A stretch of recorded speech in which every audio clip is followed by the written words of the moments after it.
When you move off VMware, your backup strategy has to come with you. If you already use Veeam, you'll be happy to know that Private Cloud Director integrates directly with Veeam Backup and Replication, meaning your backup team keeps their existing tools, workflows, and expertise. In this demo, we'll use Veeam to backup and restore a Private Cloud Director virtual machine. There are 4 components to the backup architecture: Private Cloud Director, the Private Cloud Director Veeam Proxy Appliance, Veeam Backup Server, and Veeam Worker VMs. The Proxy Appliance is a VM that runs inside Private Cloud Director and acts as the bridge to Veeam. Veeam talks to the Proxy VM, and the Proxy VM talks to Private Cloud Director.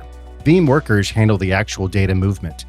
Veeam manages worker lifecycles automatically, powering them on and off as needed. Backups are agentless and snapshot-based through Private Cloud Director's block storage service. There is no need to install agents on your workload VMs. Each Private Cloud Director tenant needs its own proxy appliance and worker, which keeps tenant isolation intact. After additional tenants are onboarded, cross-tenant backup and restore is possible. Once Private Cloud Director is connected, creating backup jobs is identical to what you do with any other Veeam-supported hypervisor. Your backup admins don't need to learn anything new.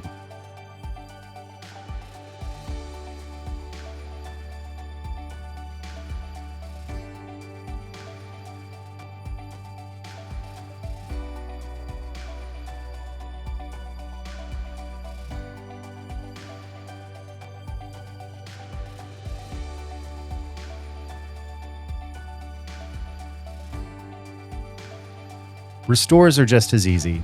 We'll select our previous backup, change the name of the restored VM, restore it to a different network, and have Veeam power it on when it's done.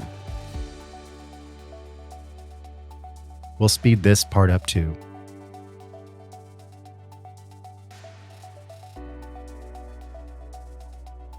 Well, now you've seen it. Full VM restore in a new location, powered on in PCD.